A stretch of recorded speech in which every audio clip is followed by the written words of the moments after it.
The morning sun glimmered across the wings of Flight 237, a passenger jet cruising from Chicago to Atlanta. Everything was calm. Laughter filled the aisles. Babies slept peacefully, and the hum of the engines felt like a lullaby in the clouds. It was just another ordinary day above America. Among the 211 passengers was 16-year-old Lily Parker, a quiet, intelligent high school student traveling alone to visit her grandparents in Georgia. With her headphones on, she was sketching clouds in her notebook, unaware that within minutes her name would be remembered across the country.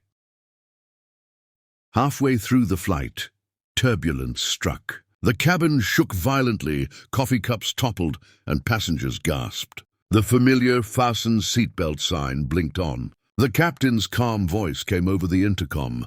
"Ladies and gentlemen, please remain seated." But before he could finish, the audio cut out. Moments later, the cockpit went silent. Inside, both pilots had fallen unconscious, their oxygen masks dangling uselessly. A sudden oxygen system failure had deprived them of air at 18,000 feet. The plane was still flying, but now no one was in control.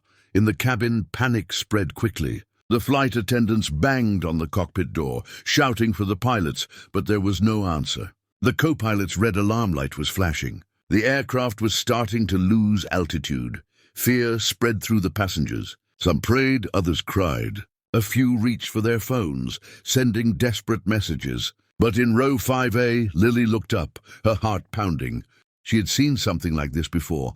In the flight simulators she used to play with her dad. Her father, a retired flight instructor, had always told her, "Flying isn't about fear, it's about focus. If something goes wrong, keep your head steady." Now those words echoed in her mind.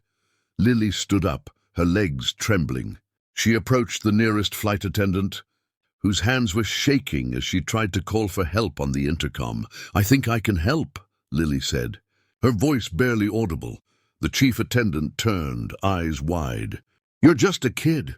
Lily swallowed hard. "If no one does something, we're all going down."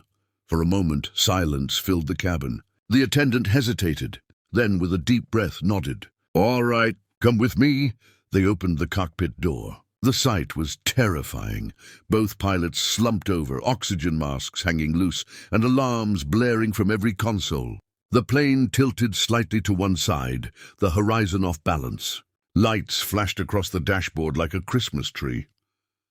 Lily slid into the captain's seat, her hands trembling but steadying on the controls. She picked up the radio headset and said, voice cracking, "Mayday, Mayday. This is Flight 237. The pilots are unconscious. I'm 16 years old. I need help." For a few seconds there was only static. Then came a calm, grounded voice from Atlanta Air Traffic Control. "This is Controller Mark Reynolds." "Copy that, Flight 237. Okay, Lily, we've got you. Just stay calm. You're doing great." The entire control room in Atlanta froze. A teenage girl was behind the controls of a Boeing aircraft at 18,000 feet. Mark's voice continued, soft and controlled. "Lily, I need you to look at the center screen. Do you see the artificial horizon?" "Yes. Blue on top, brown on the bottom," she replied, her voice quivering. "Good. Keep it centered. That means your wings are level." Lily's small hands gripped the yoke tightly as she gently corrected the tilt. "Wings level. Altitude holding at 18,000 feet, she said, reading the gauges like her father had taught her. Down in the cabin, everyone was silent. A few passengers peeked toward the cockpit, whispering prayers. Mothers held their children close. The realization hit everyone. A teenage girl was flying the plane. "All right, Lily," Mark said over the radio. "We're going to guide you all the way home. You're not alone, okay?" "Okay," she whispered. Mark coordinated with the FAA and military command. Within minutes, 2 F-22 fighter jets scrambled from a nearby airbase to escort Flight 237. Their pilots radioed in, reassuring her, "We've got eyes on you. Flight 237, you're doing just fine, kid." For the next 40 minutes, Lily followed every instruction, adjusting throttle, keeping the plane level, turning slightly toward Atlanta. Sweat rolled down her forehead, but she never lost focus. Every time fear crept in, she took a deep breath and remembered her dad's voice. Keep your head steady. Finally, Controller Mark's voice came again. All right, Lily, we're lining you up for runway 27 at Atlanta International. You're almost home. Lily exhaled shakily. Copy that. Runway 27, flaps down to 30 degrees. Speed to 160 knots, Mark instructed. Flaps 30, speed 160, she repeated, hands moving carefully. The clouds parted, and for the first time, the glowing city lights of Atlanta shone beneath her. The runway stretched out ahead like a glowing silver ribbon. The passengers behind her began to whisper, "We're going to make it." Landing gear down, Lily said softly, pulling the lever. The metallic thud echoed through the cabin. The wheels were down. Perfect, Mark said. Now just ease her down nice and smooth. You're doing incredible. The plane descended lower, 500 feet, 200 feet. A hard bump. The tires screeched, sparks flickered for a second, but the plane held steady. It bounced once, then settled firmly on the runway. Thrust reverse, she murmured, pressing the lever like she'd practiced in her simulator. The aircraft slowed. 140 knots, 90, 60, and then silence. The plane rolled to a stop. The cabin erupted. Cheers, sobs, applause. Flight attendants hugged passengers. Some knelt in prayer. Lily removed her headset and just stared at the controls in disbelief. She had done it. She had saved 201 lives. Emergency teams rushed on board, tending to the unconscious pilots who later recovered safely. Reporters flooded the terminal, cameras flashing, shouting, "How did you do it?" Lily simply said, "My dad taught me never to panic when others do." That evening, every major American news network carried the same headline. A 16-year-old girl lands. Passenger jet after pilots collapse mid-flight. 211 lives saved. President's office called it a story of courage and calm under pressure. The FAA awarded Lily a special bravery medal, and her father, tears in his eyes, hugged her tightly on the runway.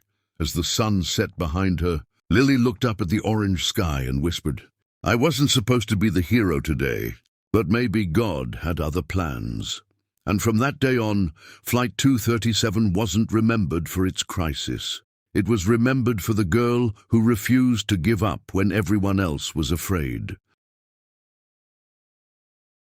For the next 45 minutes, Lily Parker sat in the captain's seat, the controls trembling under her hands, her heart beating louder than the roar of the jet engines. Each minute felt like a lifetime. Every sound, every flickering light on the dashboard became a test of her focus. "Stay calm. Stay steady," she whispered to herself, her father's old lessons echoing in her mind. Flying is just thinking, not panicking.